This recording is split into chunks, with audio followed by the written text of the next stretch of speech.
This is the live coverage of the 2025 presidential election in Guinea-Bissau.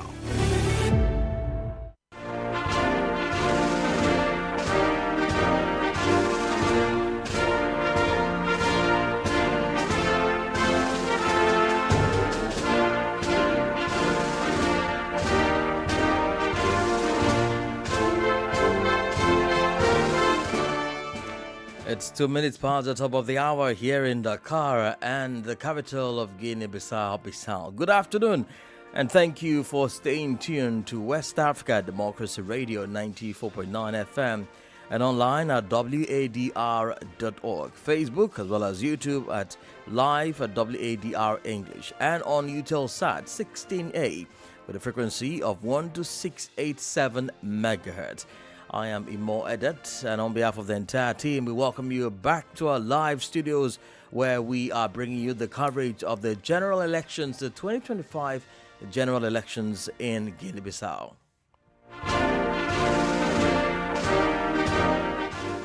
In this edition, we'll be having in-studio discussions on the process so far and live report from Bissau. As of this afternoon, we can confirm to you that outgoing President Umaru Sissoco Embalo has voted. He voted about an hour ago. So far, there has not been any reported issue or issues in the capital Bissau and across the country. Well, today's election in Guinea-Bissau is described by many as a special one, and because it's also a test of the nation's democracy. We also understand that over 900,000 registered voters will choose a new head of state and 102 members of the National People's Assembly.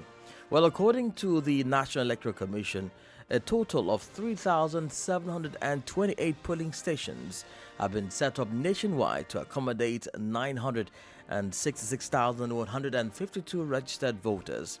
Well, polling began at 7 a.m. local time and is scheduled to close at 5 p.m. local time. Now, most polling stations in Bissau, according to a report, did open early, and voting proceeded without incident as of Sunday morning. Among the 11 presidential candidates, incumbent president and outgoing Umaru Sissoco Embalo and independent candidate Fernando da Costa are seen as strong contenders. Well, under the country's constitution, the presidential term is 5 years, with the possibility of one re-election. The president is elected through a two-round nationwide vote. If no candidate secures more than 50% of the ballot in the first round, the top two contenders or vote-getters will advance to a runoff, which, if required, is expected to be held within 2 weeks of the announcement of the first round results.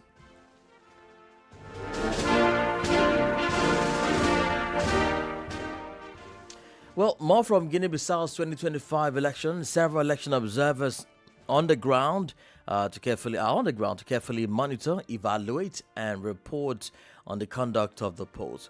While ECOWAS and the African Union observers are allowed in parts of the country to observe the voting process, local observation groups have been denied access to do the same. This is according to our sources on the ground. However, on the eve of the election, the ECOWAS Election Observation Mission EOM and the AU Election Observation Mission jointly convened a high-level coordination meeting in Bissau, bringing together the heads of observation missions deployed to Guinea-Bissau, including former Nigerian President Goodluck Ebele Jonathan and the AU High Representative on Silencing the Guns, His Excellency Mohammed Ibn Chambers. Other missions deployed to Guinea-Bissau include the CPLP, G7+, and the Roger CPLP. The exchange assessments on electoral logistics, competitiveness, pre-election stakeholder dynamics, and post-election risk scenarios, emphasizing the centrality of the rule of law, civic tolerance, and preventive diplomacy. Well, let's listen to Isufu Baba Brahima Kamara, head of ECOWAS election mission to Bissau. Well, we got the assurance from Mr. President, which we all know is a statesman, he's a peaceful person. He has given us all the assurance that he would accept what happens on election day, and every assurance has been given. All right, there you have it. Assurance is coming in from not just the other candidate, but from the incumbent. I mean, he's ready to concede whatever result that comes out at the end of the vote. Well, as of Friday, voters appeared divided as the campaigns held their final rallies. Some voters expressed confidence that Embalo would find a solution to the country's security and food crisis. Others said they were troubled by Embalo's decision to dissolve parliament after what his government described as a coup attempt in late 2023. Well, let's take some voter experience. My name is Valodia da Silva Moreira. I just voted. Until this moment, the process is really going well, very calmly, but some people cannot find their name on this place, so they have to move from this place to another one to have the access of voting. So I would say that the process, parliamentary and presidential, everything is still going well by the grace of God. So we think that it's going to be like this until the end, and everything is going to be calm. Thanks. Was it easy to get here? How's the transport today? No, I really do not live far from the place, so I just walked something like 5 to 10 minutes to be here in this place. So what have you heard about other parts of Bissau? The process has also commenced. Yeah, until this moment I am following on the internet, so I see that everyone is saying that the process is going well. I just saw a video, somebody is saying that in Portugal some people, they cannot find their name in the right place, as I already said, but I think at the end of the day everything is going to be well. Do you have any information from the interior of the country apart from Bissau? No, I still do not have any access to that information, so I don't know exactly about it. I'm talking about security measures. Are you satisfied with the security measures put in place for the election? I'm really satisfied. I still see that everything is okay. Yeah. And what's your hope from this election? What do you hope for Guinea-Bissau? I hope that we will have really a big change, because we have really decided to make change. Because as we can see the situation and until this moment, since 2019, the last election, until this moment, we see that we need a change. I'm telling you that we young people, we really need a change, so we're gonna make the change. So we are really decided to make the change. Did you vote during the last election? Yeah, I voted. So would you say the process has improved from the last election to this one? I could see the same thing, because the same thing as the last election, some people ran from one place to another place to find their names. We still have the same thing. So I don't see any change. But as you know, Guinean people are peaceful people, and I think that it's going to be well as it was in the last election. Right, some voters there relieving their experience so far. And as you heard, some people are still searching for their names, which is very common, especially in the elections here in West Africa. But let's cross over to Bissau now as we join Francis Boniface, who has been talking to these voters and feeling the experiences. Francis, good afternoon. Hello. Yeah, good afternoon. Yes, I mean, you spoke with a couple of voters, and everybody seemed to be relaxed and just waiting for the outcome. Has there been anyone who is troubled and worried that there may be chaos after maybe the first round of the election? So far, haven't really expressed any concerns about that so far. Most people are just concentrating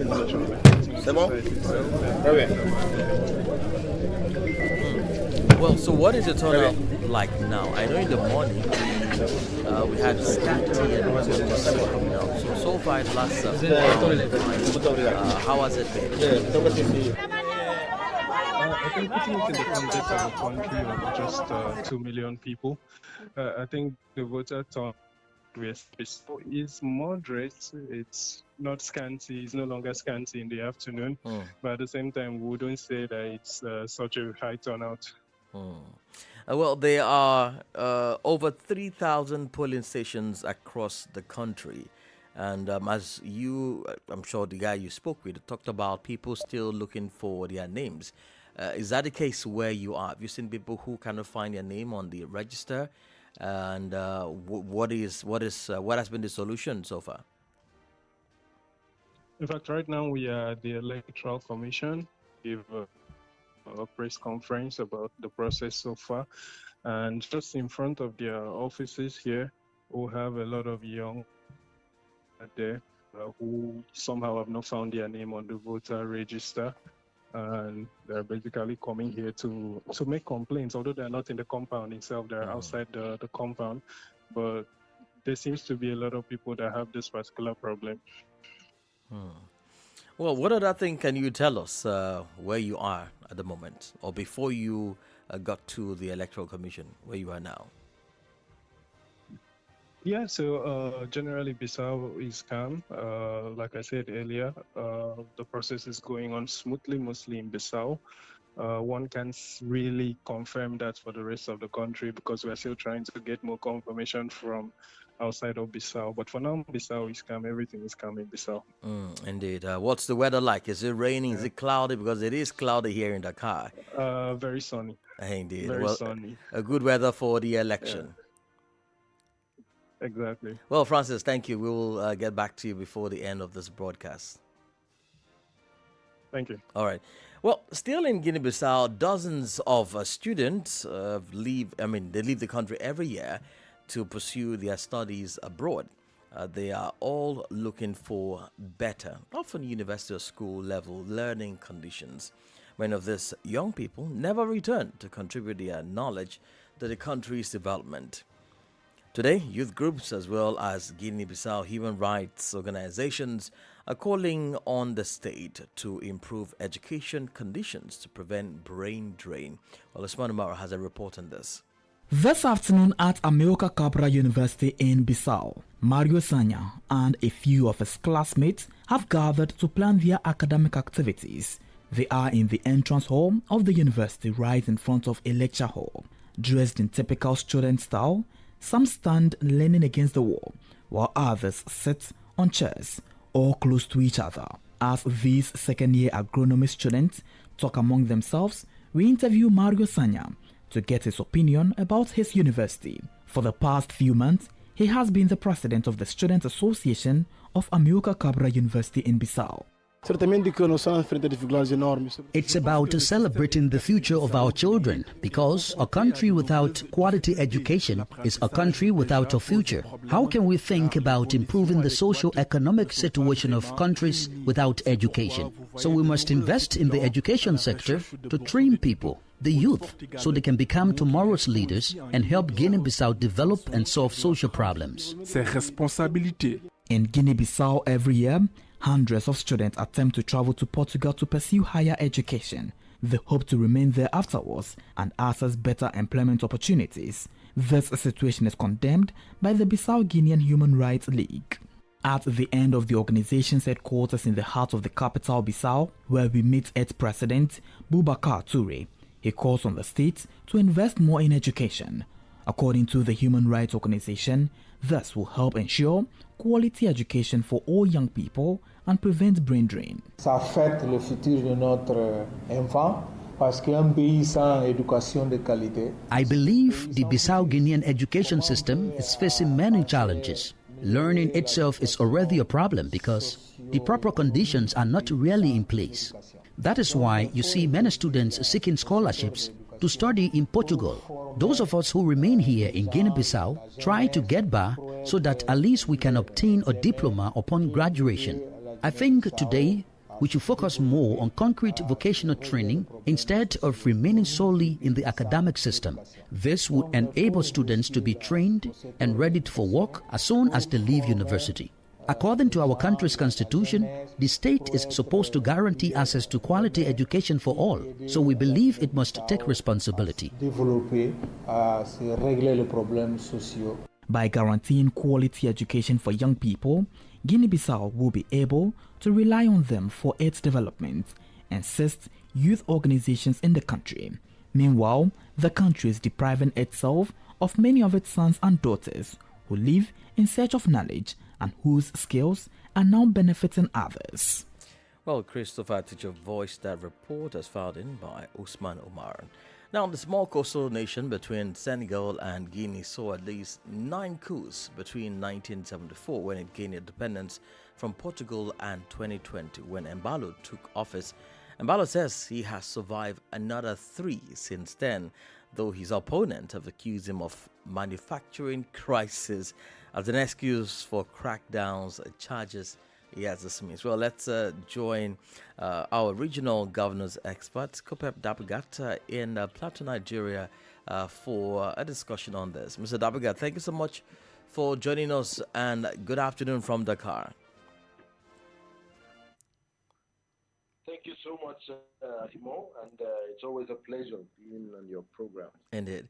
Well, Guinea-Bissau is seen as a special nation by a lot of people, looking at the fact that is one country that is so prone to coups or coup attempts, as it is. Why do you think this is so? Well, thank you so much, Imo. As I said, it has always been a pleasure being on your program, and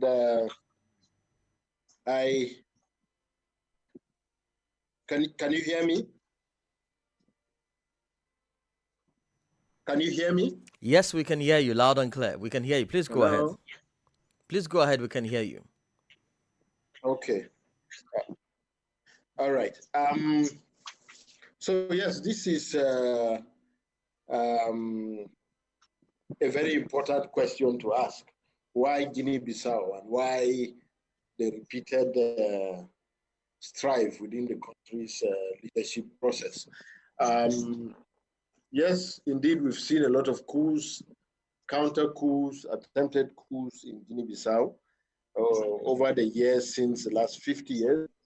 But the few coups that have succeeded have been very, I would say, characteristic, in that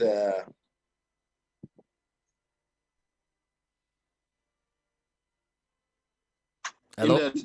They have been. Am I on? Or yes, you're on. We're on. You're So, on. Please go ahead. We can hear you. okay. Because it seems I'm hearing some background Please voices. go ahead. That's why I'm Go ahead. We can hear you. Okay. Yes. So I think characteristically, some of these coups that have succeeded has been because of the element of the military, which has grown aspect of the country's political landscape, particularly perhaps because of the revolutionary and the of the country. There has been a lot of involvement of the revolutionaries and the freedom fighters in the government after the independence was granted. So that explains why there has been the proliferation or the tendencies for coups. And as a country, Guinea-Bissau is so much of a very small country that it is easy for different sections to really pit themselves against different other sections in the country. Be that as it may, governance in Guinea-Bissau over the years has been more or less characterized according to, certain social and, social-political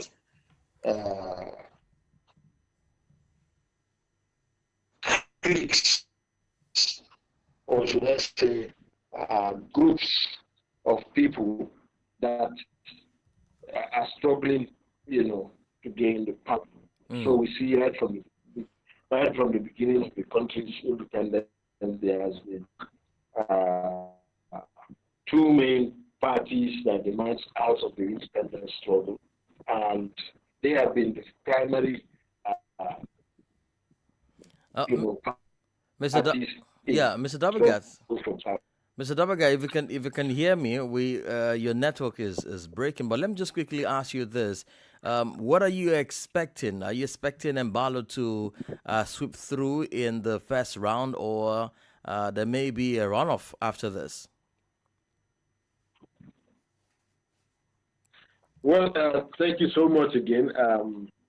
Well, I wouldn't want to preempt the outcome of these elections. However, I know that there has been a characteristic, system through which opposition, political parties are stifled. It has become a very normal thing with the across West, Central, in fact, across most of Africa these days, that the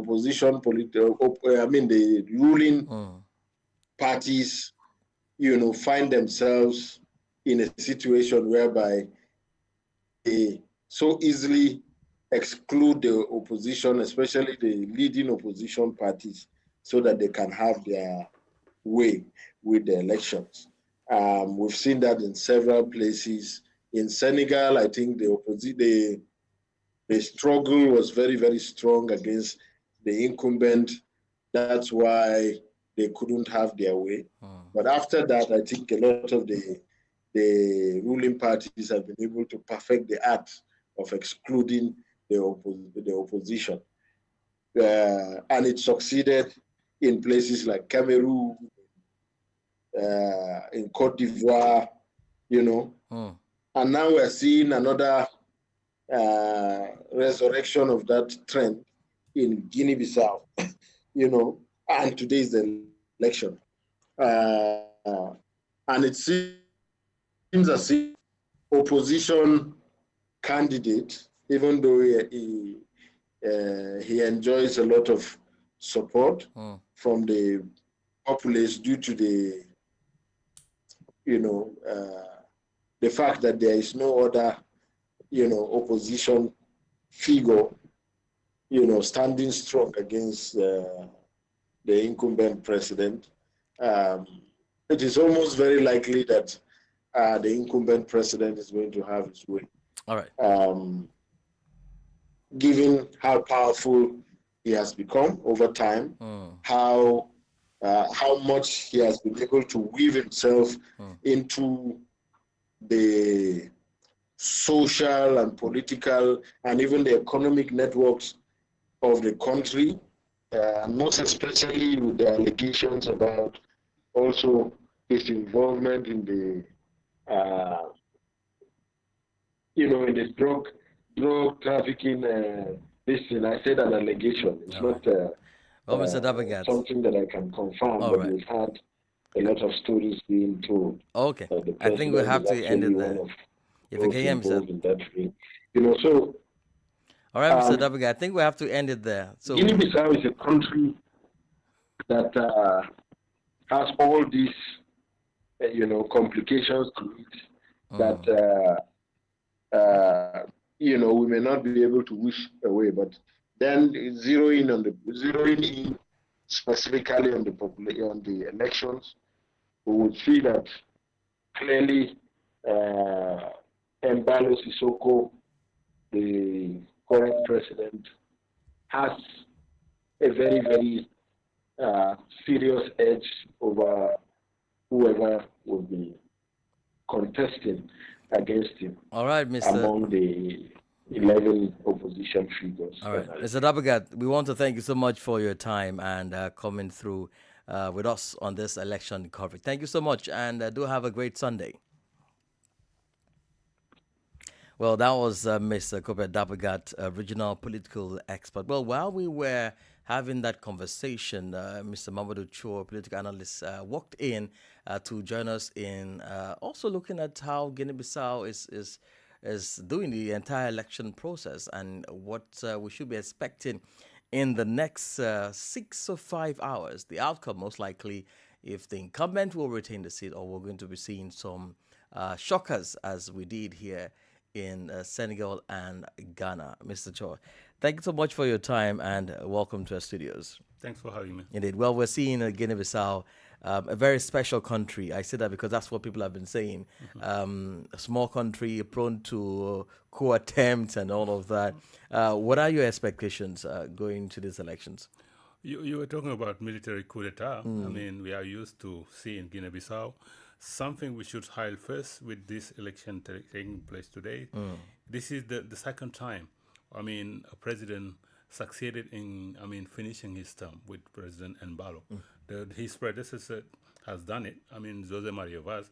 So it's mean that for 10 years at least, peacefully, democracy is taking place in Guinea-Bissau. Because there have been democratic election. In the first, it was Jose Mario Vaz, I mean, 10 years ago. And then 5 years ago, it was Embalo. But what we should criticize is the way Embalo is holding the election this time. Particularly with the dissolution of the parliament. That's it, 2 years ago. And if we try to now analyze from the last parliamentary election, it means that Embalo has minority now in the country, because at that time, what we call the African Party for Independence of Guinea-Bissau and Cape Verde has won the parliament, and he dissolved it because he knew that if he had not done that by the time, maybe he trying to get a second term, it could have been very, very difficult with him. That's why, you know, with our friend from Guinea-Bissau, he excluded, I mean, the candidate, Domingo Simões Pereira, which was supposed to be his main opponent. But, you know, everything can happen, but we should first, you know, try to at least expect some kind of peaceful process, because so far so good. Since the morning, people are voting, I mean, peacefully. There could have been tension with the exclusion of this party, which has, I mean, which is the main party in the country, the Independence Party. But, I mean, we should at least see the way Domingo Simões Pereira behave. He has been excluded. He accepted to support another candidate, Fernando Diaz da Costa. But how would you rate that actually? Because we didn't see that happen in Cote d'Ivoire. Cote d'Ivoire, rather, were calling for a boycott of the election. Yeah, it was a big mistake from Tidjane Cham in Cote d'Ivoire and from former President Laurent Gbagbo, because no matter which way, I mean, in which condition the election are taking place, you better, if you have any chance of participating, you better be there instead of boycotting. Because when you boycott, it means at the parliament where the Democratic Party is taking place, you are excluded, and for 5 years. And for a party, look at what is happening in the former President Laurent Gbagbo parties. I mean, they are excluding those who are accepted to be candidate. It is not a good idea, and that's what happened in Cameroon. But we should condemn this new technique of people in charge, the incumbent president in charge. I mean, we saw that with President WADR in Cote d'Ivoire. It succeeded. We are seeing it in Guinea-Bissau, and we saw it in Cameroon. We will be seeing it in Benin next year. It's high time for ECOWAS to, I mean, say stop, because this is another kind of coup d'etat, which is not military but constitutional. It is not unacceptable. But it's a shame that they can find some judges who can, you know, condone this kind of, you know, attitude. Well, that's a very important point you have raised, preempting my other question. What then will now be the role of civil society? Because clearly, while Mr. Dabaga was speaking, he talked about, you know, the stifling of opposition in Cameroon. We saw that play out in this election of Cote d'Ivoire, and now almost the same thing in Guinea-Bissau. What other thing can civil societies do, and other pressure groups who are supposed to check the excesses of these rulers? You know, in Senegal, I mean, we have a very, very vibrant civil society, but it took place here last year with President Macky Sall. I mean, maybe the main solution we can find to fight this kind of behavior is to sensitize our judges, because, you know, this incumbent president, they succeed in doing that because they knew that they can have the judges at what we call the Constitutional Council or the Supreme Court to do the bad job. So it's not in country like Guinea-Bissau, maybe the civil society is not as strong as in Senegal. In other countries, in Cameroon, it's like that. But I mean, the main problem is if they succeeded in doing that. I mean the incumbent president. Yeah. It is because they can have some judges to try to condone this kind of behavior. Well, for 2 years plus, there hasn't been any parliament in Guinea-Bissau. Like you rightly mentioned, the fear of majority by the opposition and stifling his intention to go for a re-election. Now we have both elections holding, the presidential election and the parliamentary election. What will happen if we now see the opposition winning majority of the parliament? When you look at the political landscape and the system in Guinea-Bissau, the parliament is very strong. I mean, the president has power, but the parliament also has power. That's why it will be very interesting to see the results coming out of the parliamentary election. So if maybe Embalo get a second term and the parliament go to the opposition, I mean, this is democracy, and this is the way it works in strong democratic country. If it goes one way, I mean, both the presidency and the parliament, yes, this is maybe the will of the people of Guinea-Bissau. But I mean, we should be looking not only for the presidential election, but also for the parliament to see what will come from there. But I think the fact of seeing this historic party, not taking part in this election is a real shame. Well, we will talk about the role of ECOWAS because earlier this year or late last year we saw Embalo, turning his back to ECOWAS when the observation team or mission visited that country. Let's cross over to Bissau. Do we have Sani online? Sunny, is he there? Sunny, good afternoon. All right, so we will get back to Sunny there. But just before that, let's quickly look at the marginalized group now. We understand that women's representation remains outstandingly low despite a legal requirement mandating that a specific percentage of seats be reserved for women, the principle which has proven difficult to enforce. All right, so we do have Sunny online in Bissau. Sunny, good afternoon to you. Good afternoon, Imo Edet. Yes, so how's it going there in Bissau, and where are you at the moment? So far, so good. We have come to the headquarters of Electoral Commission. The institution is getting ready to come out with updates. You know, election has started since 7 this morning. And up till now, I think what is missing is the mobilization from voters. Most of them are not really coming right now out to vote. What we have seen in the morning, we thought that maybe it is because of the day, Sunday, because of church and all this.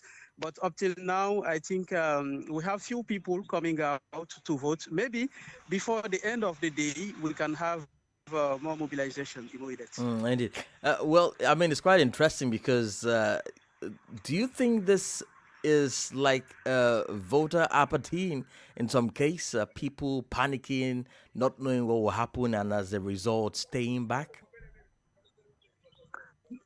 I don't think so, because you have a lot of militaries, you know, around the polling stations. So the election is well secured. So it's not about that. I will talk about maybe interest, because most of the people that we have talked to, they are really concerned about the change in this country. And those who talk to us, they said that they are really going to vote because they need change. They need change in this country in terms of governance, in terms of stability also, because the country has been, you know, has been going through, you know, several coups and several attempted coups, according to the current president. Yeah. Who said at least 2 avoided coup has been, you know, have tried, you know, to put him out of the office. So we have talked to especially women. They are really concerned about their rights, because right now For instance, according to the law, at least 30% of women should be on, represented. Ballot papers represented, But for presidency, we don't have any woman. And for electoral, for the parliamentarian election, you have only one woman leading, one of 14 political parties that are running for parliamentarian elections. So women representativity in politics in this country is key. And also we have spoken yesterday to a leader defending, women rights in this country. And she said gender-based violence are increasing in this country, and they are really, really fighting to know how to sort it out. And they are really, really expecting from the incoming president to take decision to take actions about the violation of women rights. Indeed, Sani. Thank you so much for bringing that up. That would have been my next question, and you preempted that. But I want you to stay on the line, Sani, and listen to this discussion with Aishatu Kamara Njai, who is the executive director of the Guinea-Bissau Network for Combating Gender Violence. Yeah, so let's take a listen to what he said, and then we can continue the conversation on this. Please stay on the line. Women's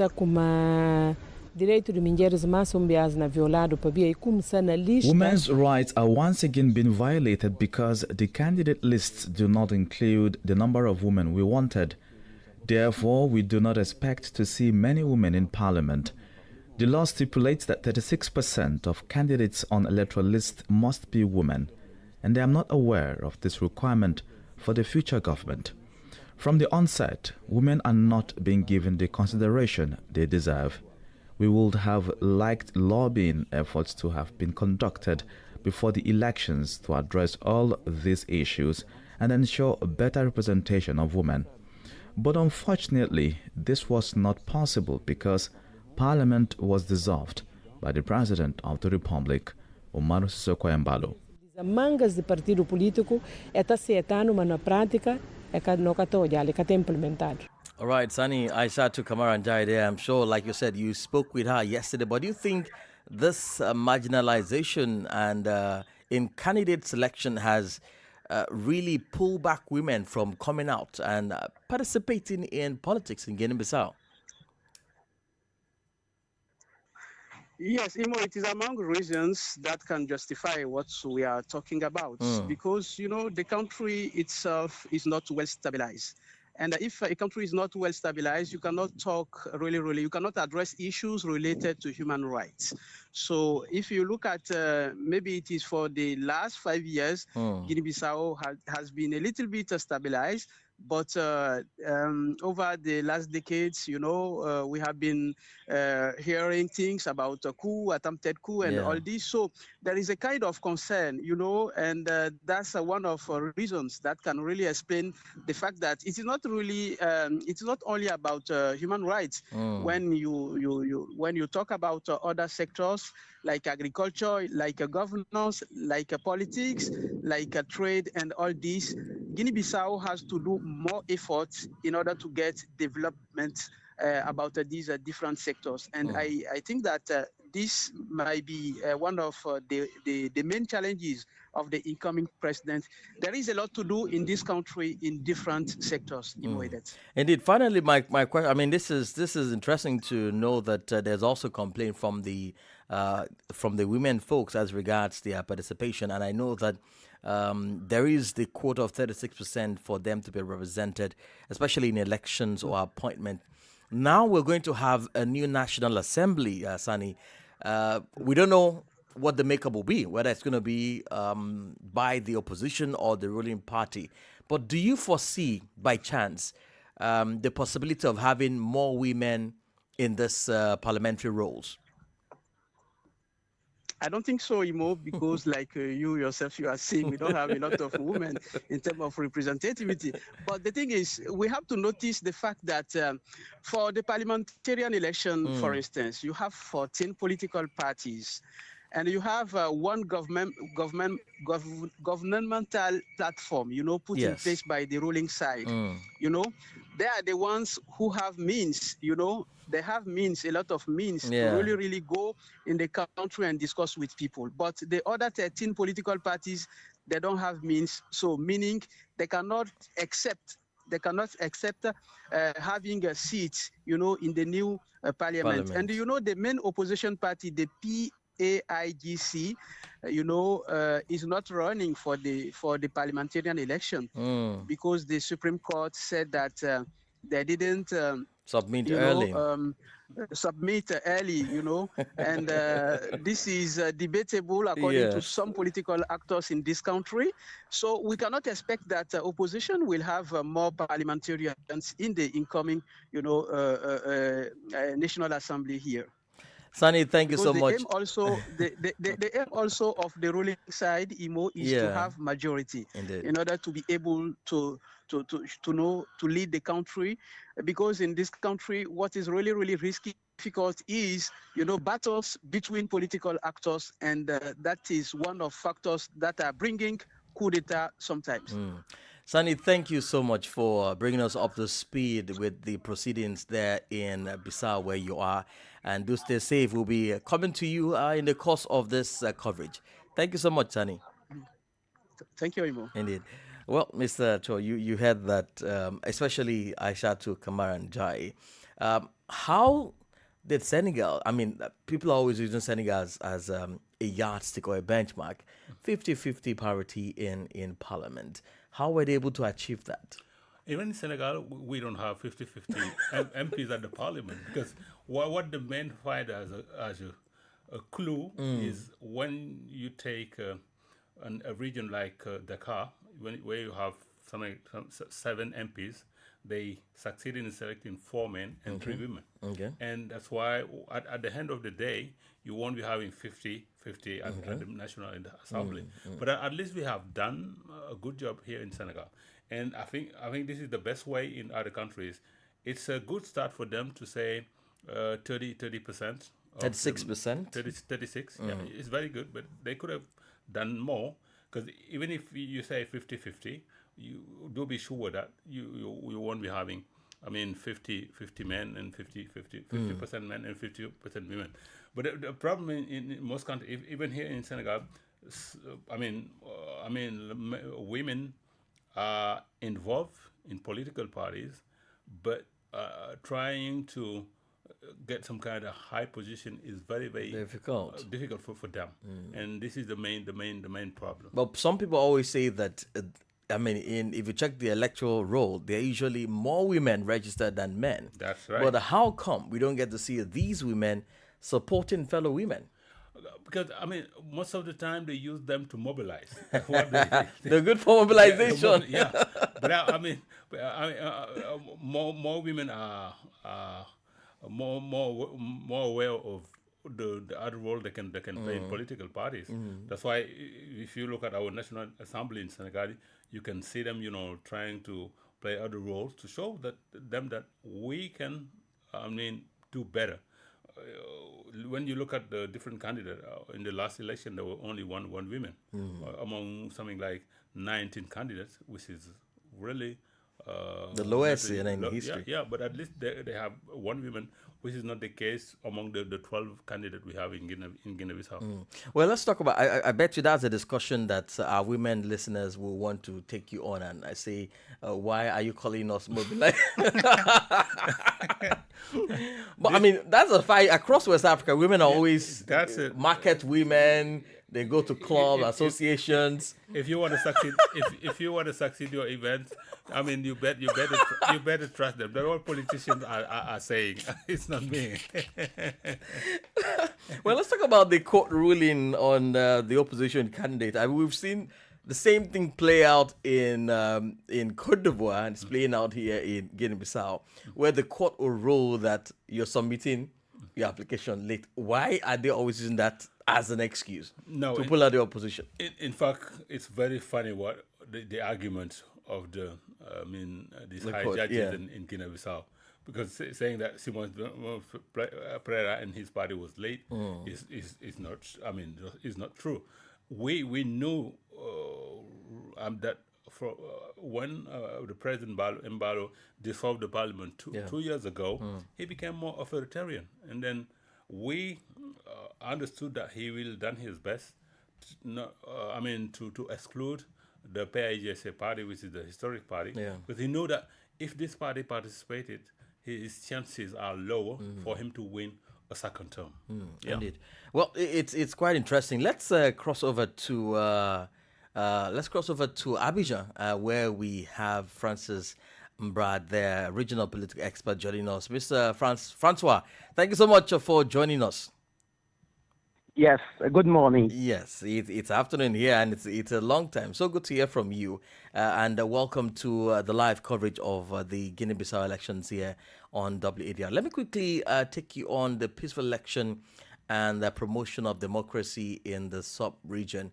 Are we going to see another peaceful election like we did in Côte d'Ivoire? Yes, the West African sub-region has experienced a vast level of success and challenges in all the peaceful elections and nurturing democracy.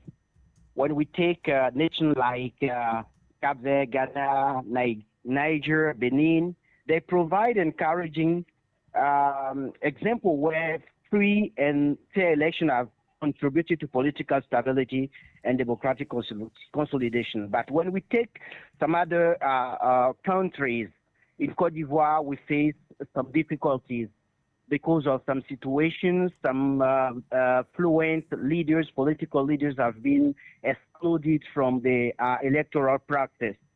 So for me, there are key factors for peaceful elections in our sub-region. Let's say, for example, the establishing of inclusive electoral framework that promote participation and prevent exclusions of significant political groups. This is the first thing. The second one is the engaging civil society and deploying international and regional observers to enhance transparency. And goes thirdly, conflict prevent that focus on identifying tensions, trigger and mechanism for timely resolution. So the last thing that we have to know is the strengthening democratic institutions that guarantee accountability, transparency, and respect for constitutional order. So it's just to say that for being in a democratic atmosphere, there are some factors, some key factors that we have to focus on. Let me come back quickly to the situation of, what can I say, Guinea-Bissau. Peaceful election, democracy, and good governance as Guinea-Bissau heads to the polls, Guinea-Bissau, November, today. We have to know that the political contest is highly tense due to historic instability marked by coup and rivalries, notably between military factions. The main opposition coalition was excluded from the election, raising concern over legitimacy and sparking fears of post-election violence. Guinea-Bissau peaceful elections depend on many things. The first thing that I would like to tell you is the national actors' ability to organize credible, inclusive, and transparent full effort to prevent elections related to violence through dialogue and security guarantees, uploading constitutional norms, and respecting electoral outcome to build democratic credibility. And we have also international and regional stakeholders supporting democratic process despite the limitation in external influence. The last thing that I would like to underline is that voters now express hope for stabilities in Guinea-Bissau, national unity, and respect for democratic principle. A successful election could strengthen governance institutions and for me and serve as a stepping stone for the long-term democratic consolidation for Guinea-Bissau. So it depends on the population and at the same time on the local authorities that are going to organize this election today. Indeed. Well, before I let you go, let me just quickly ask this. I mean, we've talked about good governance in the sub-region, and we've seen that deteriorating in the last decades. What do you think is that element that is preventing good governance in West Africa, even when we see a large turnout of voters in different elections? At the end of the day, it's still the same story. What is causing this poor performance in terms of governance in the sub-region? Yeah, the problem in our sub-region is that democracy is just a word for them. It's not a behavior. Let's take an example in our different countries that we face conflict after the election. I mean, post-electoral conflict. Most of the time, there is not, people are not all included. There is a kind of exclusion of leaders, and most of the time, most of influent political leaders.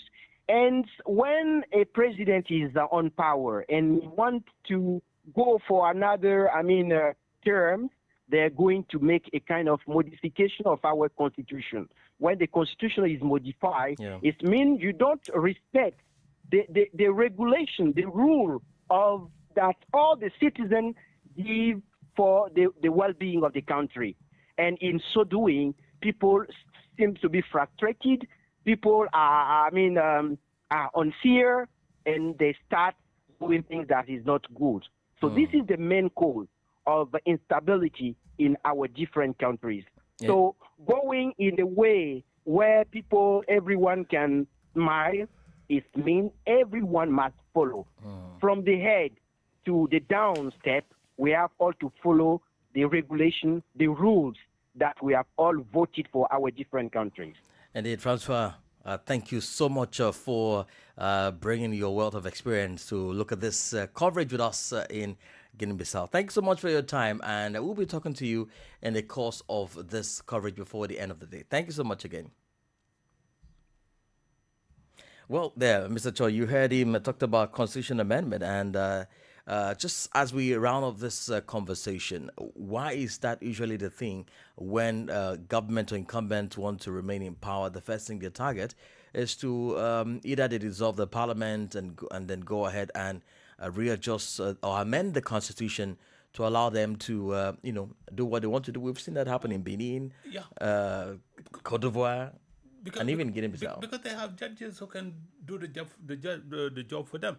Look at what happened between Macky Sall and our judges last year. I mean, the way the Constitutional Council behaved. When Macky Sall tried to take a decision, they tell him it's no way. If other judges in other countries behave like that, it means the incumbent president will back off and then try to not to go beyond. This is happening. You were talking about good governance. Yeah. I think what will be happening, there is a need for change.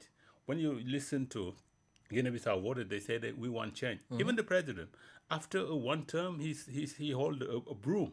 It means for the last 5 years, what has he done for his first term? So this is a very bad signal. I mean, from a political analysis, because when you have been here for 5 years and you still need to sweep the country, it means that you have done a bad job.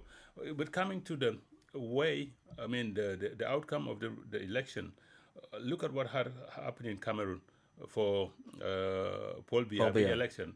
They have voted and waited more than 2 weeks for the results. I was telling when you invited me last time, we as we are doing it here in Senegal, it is a very good way of getting election transparent. On the same day when the ballots are closed, the votes are counted, they become public. As we usually do it here, the journalists give it right away, which means before we go to bed, we know who is the winner.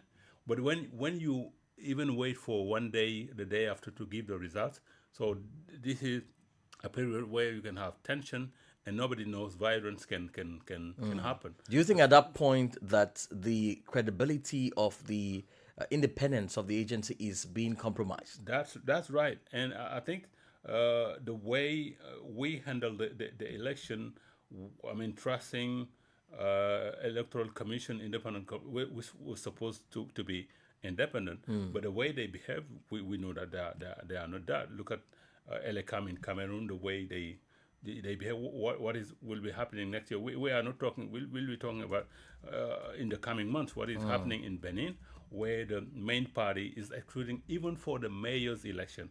This is crazy. I can understand for the presidential election, but for the mayor's election, they're excluding, saying that there's a problem with the list.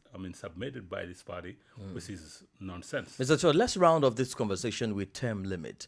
ECOWAS seems to be having a very big headache in terms of enforcing or mandating the sitting president to ensure they stick to term limit. Why is that a problem? And sometimes we'll see leaders who would want to do 4 terms or 5 years.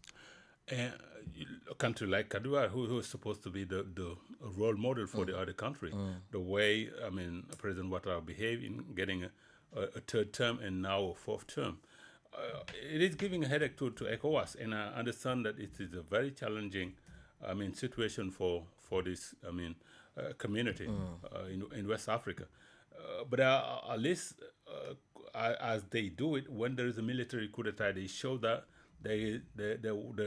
you have to respect to abide by the rules.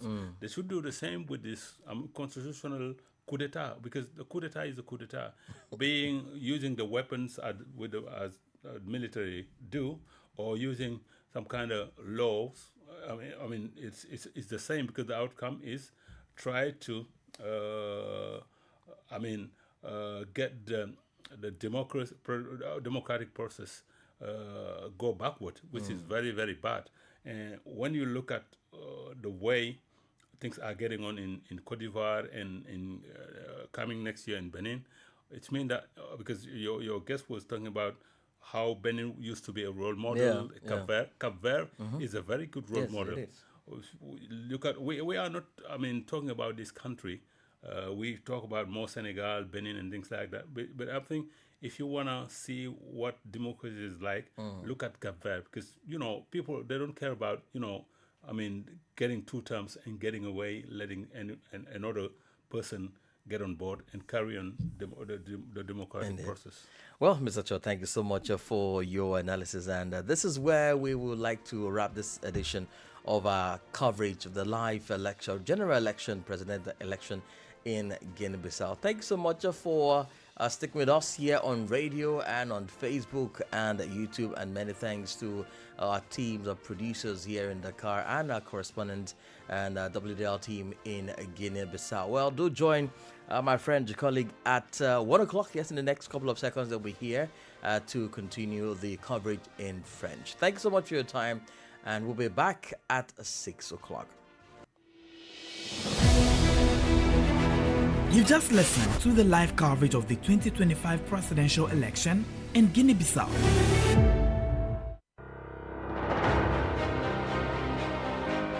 This Sunday, November 23, 2025, Guinea-Bissau elects a new head of state. Incumbent Umaru Sissoko Embalo is seeking a 2nd term, but faces 11 challenges, including former President Jose Mario Vaz. With our team of producers, correspondents, and analysts across Guinea-Bissau and other parts of West Africa, tune in to 94.9 FM in Dakar and online WADR.org, YouTube and Facebook for live commentaries, reports and debates. Sunday, November 23, Bissau Guineans will decide. WADR covers.